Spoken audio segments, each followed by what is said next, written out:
Hey, what is up, everybody? My name's Shinsky Joker Fan, and welcome back to another episode of Walking Talking Dead. I've got two hands. I've used something to prop up the camera this time. First of all, yes! He's gone! Yes! Negan, come here. Thank you. Oh, I've never been so happy before. I've never been so happy since we realized Morgan wasn't dead. Oh. So, let's get into the episode. So this episode starts off where we left all four stories. Yes, this episode is split 4 ways. Not 3 ways, not 1 way, not 2 ways, not 3 ways. Naughty. But 4 ways. I'm sorry, I couldn't help myself. So we are seeing Hilltop, Daryl's story, Negan's story, and Rick and Aaron's story. So, not in that particular order.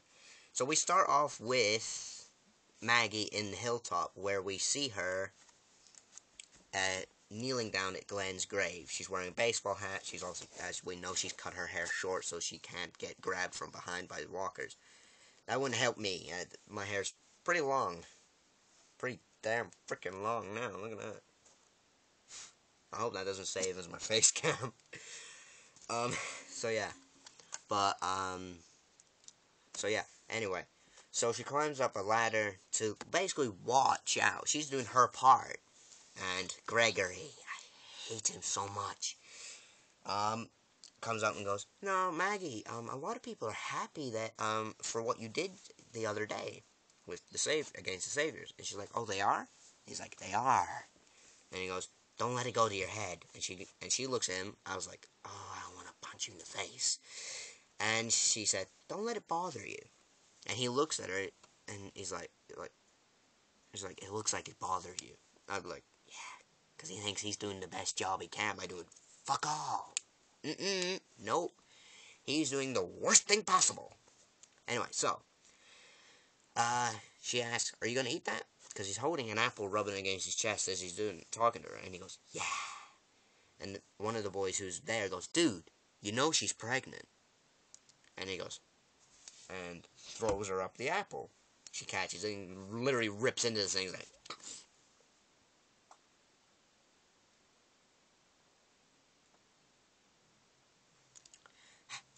and then continues watching. Then obviously we go back to, and then it goes back to Daryl's story where we were left with the note that said "Go now" with a key on the back. Which, incidentally, at the end of this clip, which I'll explain later, because it does clip back, I'll explain it later, has a key to it. Not to the door of his room. Explain that in a minute. So he gets out. I believe, this is my prediction, I believe Dwight let him out. Dwight has let him out, because in the comics, Dwight teams up with Rick to get rid of Negan.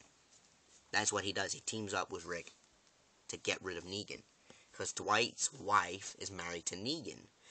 It's a different story in the comics, if I remember correctly. I'll need to ask my buddy, who's, as I said, his opinion will be in the description down below. So yeah. And so I think he let him out. So Daryl gets out of the room and runs, like he did the last time, to the same door. That's where he's going. But 2 people are arguing in the hallway just here. So he doubles back and goes into a room. Closes the door and thinks, "I'm going to wait here for a little bit." Sees a jar of peanut butter, grabs it, opens it, rips the lid off, and starts eating this thing like he's never eaten before. Because, well, he's been eating dog food sandwiches for God knows how long now. For like, what, a week? I didn't throw up, in case you were wondering. That was just me acting. But yeah. So, yeah. So, what he does is, he picks up a shirt, wipes his mouth, and then grabs his shirt, puts a shirt on. And then sees all of Dwight's hand-carved figures. And so he looks and he's like, "This is Dwight's room. I know it is." And then it clips to another clip. Then it shows, obviously, Negan still having the time of his life. Because he's shaving. He's like, "It's always against the grain, son. Always against the grain." So he's shaving himself. He's cooking food. I'm not even kidding. He's like making bolognese. And he's like, oh yeah. He's like, you want to taste? Carl still has his eye out, by the way, because also we know he covers it up so that you can't see it. So this is basically him. If I were to take my glass off, this is basically him. So yeah. But so he has his eye out still. And yeah. And so he starts to giggle. And then Tara comes over with the lemonade for Olivia. Because, remember, he said, make me some lemonade. So, and then, so she's like, I promised Rick I'd look after Judith. And that's what I will do. That's basically what happened so far in that bit. Then we clip back to Aaron and Rick. I'm sure that's the 4 stories, isn't it? Yeah. Where they are left with the boat that is shot full of holes to get to the canoe in the middle of the lake, to get to the boat on the other side of the lake. So what happens is, he asks Aaron to stay back. Aaron says, are you kidding me? Knocks out 2 planks from the sign that said, the only reason you got this far is because I'm dead. Without getting shot. And gives one to Rick, and he uses one. So they get in, and they start rowing to the canoe, and it starts to get in really fast. They just get to the canoe, and they start stabbing a bunch of the walkers because they're trying to climb in. Rick goes to get into the canoe, and one of them jumps up and grabs Aaron by the shoulders and pulls off. He stabs it, luckily, and he says, I'll be fine, I'm gonna be fine, and he goes straight under the water. Rick manages to kill the walker that was inside the canoe, and shouting on Aaron, going, Aaron! And you don't see anything. You see a couple bubbles, but you're like, Aaron! Aaron! And then Aaron pops up and goes, I'm okay. I was like, I knew he wasn't dead. I knew he had just sunk down. Because, believe it or not, walkers are very easily distracted. They don't have very good memory. So if you were to hide around a corner, and then hide around another corner that was right next to that corner, they'd be like, where'd he go? And they'd be like, Like, did he go around this corner? I don't know. He'll just walk down this corner. Why the hell not? So, yeah. And so he swims to the boat. And they see all the supplies. And then it shows them with all the supplies. And he's like, the only thing it ran out of was ammo. So they're like lying. They're like, oh my god. So then it shows that the only... And Rick's like, the only thing it ran out of was ammo. Because there was no bullets in the guns. And in one of the trays, on the lid, was a drawing of this. And it said, congratulations, but you still lose. And he shows Ring a bit of a sore loser. And he folds up and puts it back into the bucket. Now that'll be quite a big freaking key point there. He puts the note back into the bucket. And then we cut back to another episode, another bit of the hilltop, where Enid is cooking, Maggie's sitting down, she hears the door open, she turns around, Sasha comes in with a blanket, and she goes, is that apple pie? And Maggie goes, is that apple pie?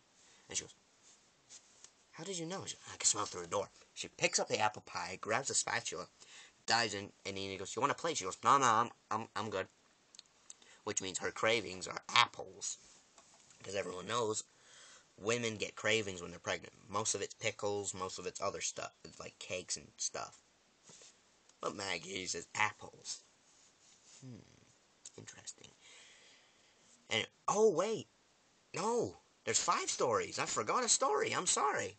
There's also... Yeah, there's 5 stories. I'm an idiot. I'm sorry. I'm leading y'all down the wrong path. There's also... Morgan and Carol's story, where we see Carol reading a book. She hears a noise, she opens the door, and there is Morgan leaving, and she says, Morgan, come in. And he's like, oh, I was trying to leave you alone. He's like, oh, I just brought you some food. She's like, I'm good. He's like, well, you can serve, I know you can take care of yourself, but food isn't that easy to come by out here. And she goes, no, really, I'm good. Opens a door, and it's covered with food, like carrots, why did I go say paprika? It's a spice. Basically all the fruits, and Morgan smiles and goes, Ezekiel? He's like, yeah. It's like, the guy won't freaking go away unless I took food. So yeah, anyway. And then Morgan goes to leave after saying that he's okay. And one of the boys from the hilltop, and not the hilltop, the kingdom, wants to speak to them. Cuts back. So that was in between those two. So it shows, so yeah. So we go back to where I was just talking about. And she goes, by the way, and she goes, yeah, people are saying you should run for mayor for the hilltop to Maggie. And she's like, yeah, she's eating. And she's like, I need to talk to Jesus. I need to talk to Jesus. Because the kids need school, like pencils and crayons to write with in school. Because they still have school in the hilltop. And Sasha says, oh, no, I'm sorry, he just left. He just left a couple hours ago. Which we know is not true. He is still with Daryl somewhere. So, and she leaves and goes, oh, okay. And Enid is suspicious. And she goes, I heard he left a couple days ago. I heard he left yesterday, not today. She's like, it's for her own good. She's like, you're after Negan, aren't you? And he's like, if you care about her, you won't tell her, because you'll want the help. He's like, yo, there's hundreds of people who want to help. He's like, no, just me. Because she doesn't want anyone else involved, because she lost Abraham, and she wants to do stuff. I have another prediction for that one, but I'll leave that prediction until near the end. So, basically, so yeah. So we cut back to Daryl. He's got another shirt over that shirt. He's wearing a pair of trousers. He's also probably got shoes on. And he's got a spoon, like a tablespoon, one of those big tablespoons. And he's putting peanut butter in his mouth. He stops hearing noise, puts the peanut butter down, grabs a hat, and flips Dwight's table full of carved figures. And it shows him going out. He grabs a pipe and runs past a door full of people. Keeps running, gets to the door that he got to last time he got to it, opens it, tries to start his bike. That's where the key comes involved. Because there's only one person who has the key to Daryl's bike. His name begins with the letter D. His name is Dwight. That's why I think Dwight let him out. He stuck his key to the door, to the note, and put it under. Now, and then obviously a guy comes out and goes, hey, I'm just trying to live by. You can go. I won't tell nobody. And Jesus comes up behind, and Daryl beats the living shit out of him with the pole. And he goes, it ain't about getting by no more. And he looks at the back, and you can see a gun pointing from the back, which is Rick's revolver, which we know was stolen from Rick by, you guessed it, Negan. So Negan steals Rick's revolver, the thing that he has had since Season 1, the thing that's killed the most walkers probably out of every weapon, and still come back. So he picks it up, puts it down the back of his trousers, and goes, come on, I got the keys. And he picks up his bike, and then it cuts back to Rick and Aaron. And he basically shows him going. And basically, there's another story that works its way in, but I'll wait till so it shows Rick and Aaron, and Rick says, I didn't stop you because I didn't think you could handle it. I stopped you because there's too much at risk. So basically he was saying, if I died, you would still be able to go back to Alexandria and tell people we couldn't find shit. Or we did find shit, but Rick died in the process. But if they both died, then there's problems. And then we see a foot, only a foot, across the other side of the river. I think it's, now my friend thinks it's, my, friend, whose opinion I told you is in the description down below, fucking stupid camera, he thinks it's the, Spanish boy, I think it was Spanish, Mexican boy from Season 1. You remember, Rick and the rest of the group were forced to leave them at the original camp because a bunch of his people died. My friend thinks it's him. Apparently, a lot of people think it's him. I think it's the people from the ocean front who tried to kill Tara, who like caught up to her,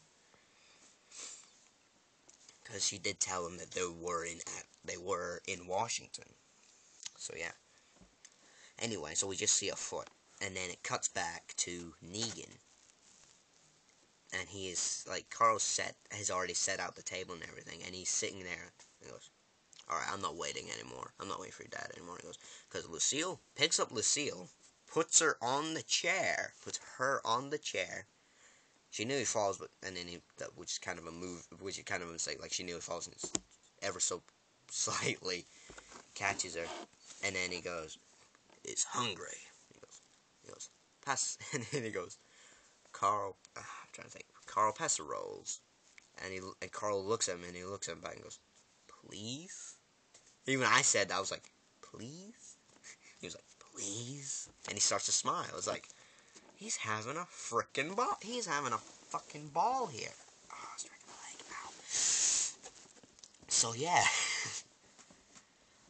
And then the other short story is, Spencer, all the shit he's got from that guy who left a Latin note. This is really beginning to bother me. I'm not doing this again. I'm holding this the next time. Yeah, so that's getting loaded up, and the guy goes, you look like shit, that means you worked for it. I appreciate that. We appreciate that. Negan appreciates that. He's like, that sounds great. And the girl starts to flirt. One of the girls starts to flirt with her. She goes, you know, if you play your cards right, I might show you where we live, and I'll buy you a sandwich. To these days in The Walking Dead, this is a cool thing. This is like, sandwich, I have one of those in I have stuff in my kitchen to make me a sandwich. I've never had someone buy me a sandwich. Because we don't buy shit. Because Negan works for points. And the points equal something. So it's like money-ish. Anyway. So, he goes back to his house to get cleaned up. He sees his apartment. His house is a wreck from when Rick and Aaron tore his house up looking for the 2 guns. And then they found a bunch of the food and the liquor. Anyway, and then you see the house instantly straighten up. He's got a bottle of whiskey. I think it might have been whiskey or it might have been scotch. I don't know. And he's looking at her going, hi. What's up? And he's like, hi. Because he's practicing. Because in the comics, he goes to speak to Negan. Shit. I swear to God, I'm not doing this again. Oh, if I had an editor. So yeah. And then it cuts back to, it cuts back to Carol and Morgan again. I'm not making that mistake again. Where the boy's saying, I need you to persuade Ezekiel to attack the Saviors, because he's giving them their backstory. It's very boring. Don't worry about it. You're not missing anything if I don't mention it.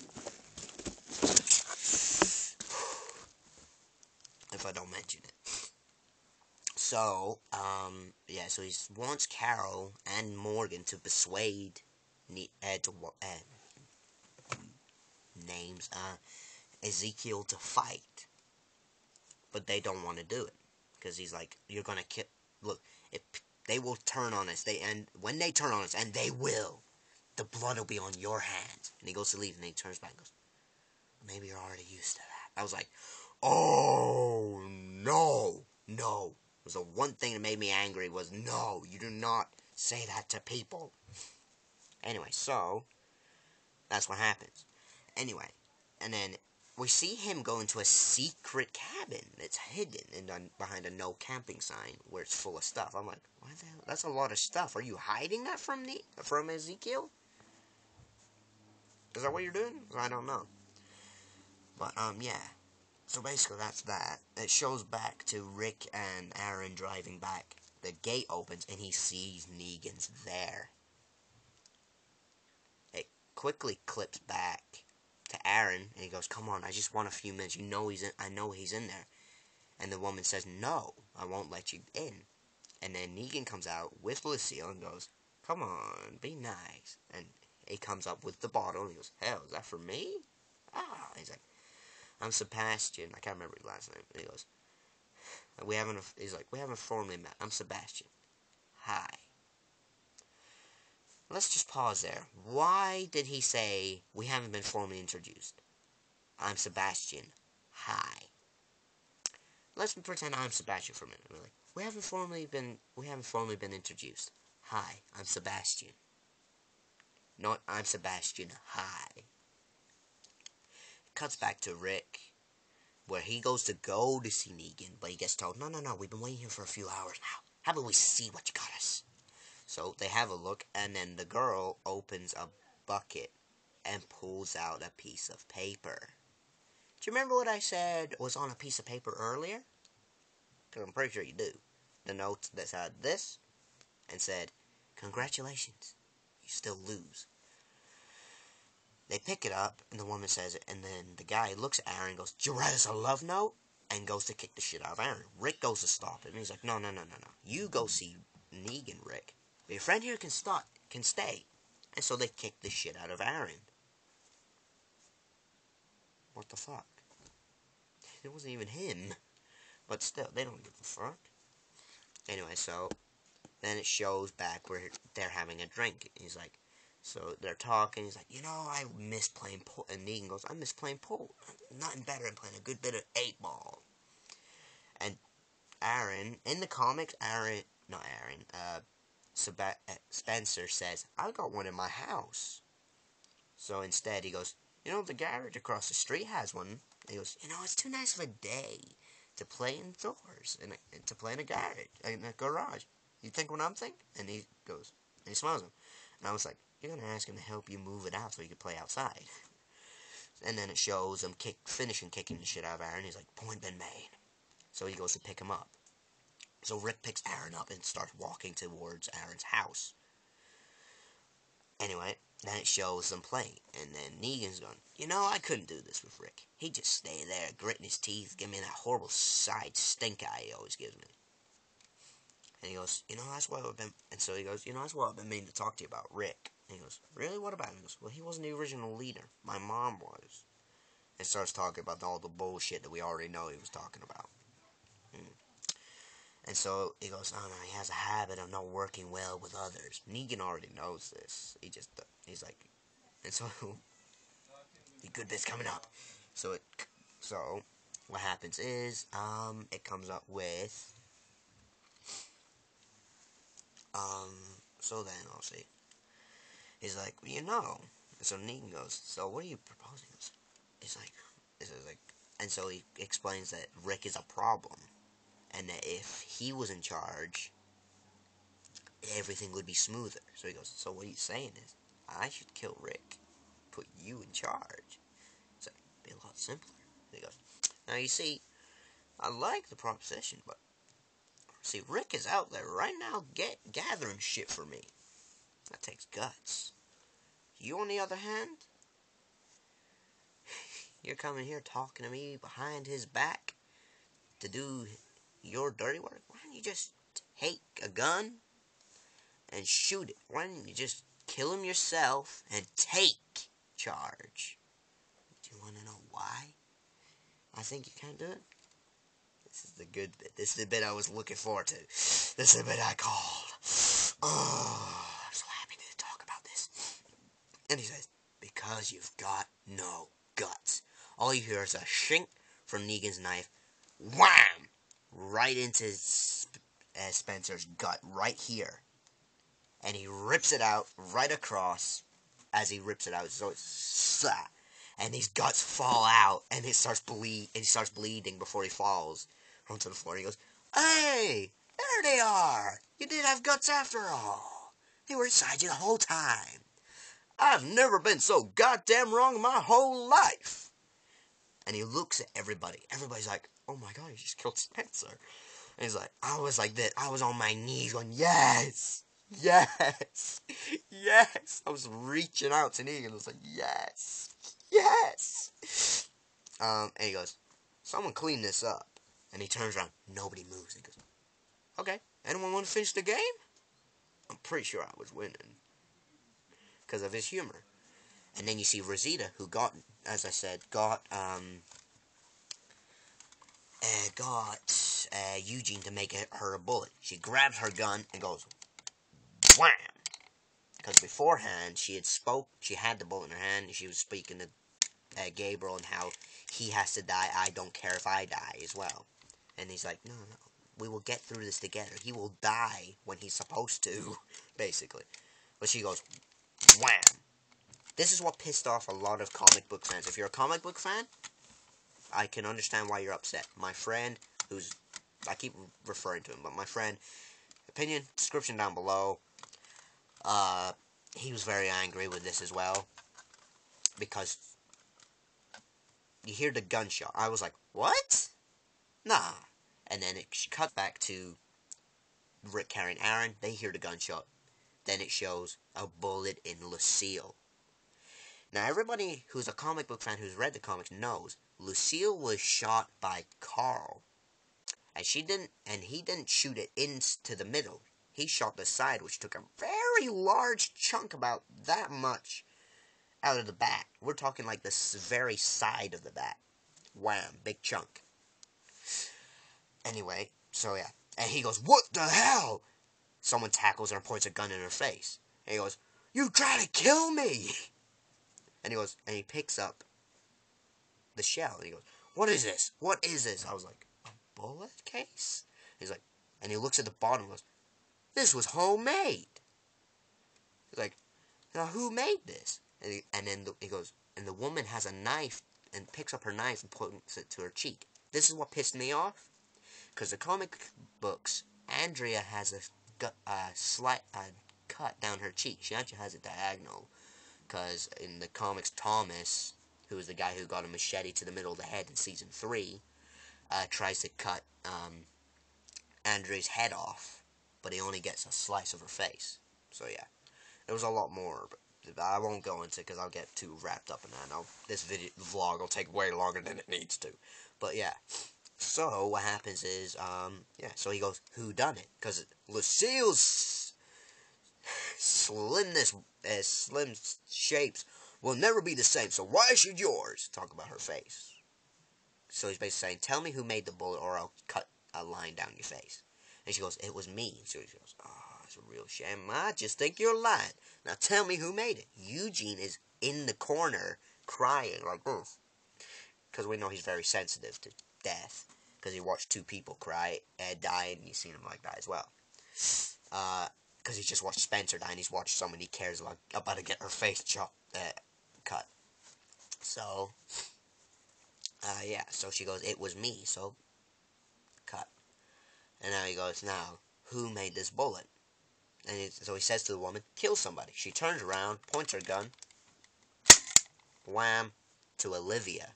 Olivia gets it right in the cheek. About 45-degree angle, roughly. So, there. Carl was holding Judith, by the way, so, yeah, so, it was sad. Or was Judith in the house? I think Judith might have been in the house, but still. And then he goes, so who made the bullet? Nobody speaks. And he goes, okay, and tells the woman to kill someone else. She points at Aaron's boyfriend. Because, I skipped it a little bit, but, oh shit. Because Rick turns up just at that point. And he says, we had a deal. And so he goes, we had a deal. And he goes, hey everybody, it's Rick. He goes, you damn people making me lose my voice with all this shouting. And he goes, how about a thank you? And Rick doesn't know what he's talking about. He's like, cuz. And he goes, cuz your son tried to hit in one of my trucks. And killed a bunch of my men. And I brought him home safe and sound. I even fed him spaghetti. Doesn't happen in the comics, by the way. In the comics, Rick tries to find them because Jesus finds out where they live. They meet in the middle, and he goes, you're going to love what I've done to your son. Rick tries to kick the shit out of him with his one hand, because in the comics he has one hand. They can't do that in the series because it costs like $1,000 per chop. Also, so Negan kicks the shit out of Rick as well, and then Carl comes out and he goes, I should have worded it better. You're going to love that I have done nothing to your son. Anyway, and then he goes, he wanted me to kill you and put him in charge. And I gave you one less mouth to feed. And as far as I'm concerned, that mouth did some damage. Personally, I wouldn't have chose her to die, but clearly she didn't trust her. So yeah, anyway, so he goes, who made the bullet? She goes to point, and then Tara goes, it was me! And then Eugene goes, no. Puts his hands down. Negan looks him in the eye and he goes, it was me. And he goes, you did this? And then he explains how to make a bullet. He goes, shut up. I believe you. And he turns around. This doesn't happen in the comics, by the way. In the comics, Eugene finds out how to make bullets, but they never find, and also they don't have their guns taken off them in the comics either, but still. So it gets someone to take Eugene with them. He goes, we're going to relieve you of your bullet maker, and we're going to keep all this shit that you got me, but it is not enough for what happened today. And so he leaves. And then, as Rick turns around, all you hear,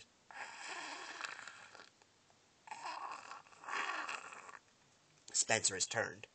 That doesn't happen in the comics. In the comics, after Negan kills him, he says, someone clean this up before a kid sees it.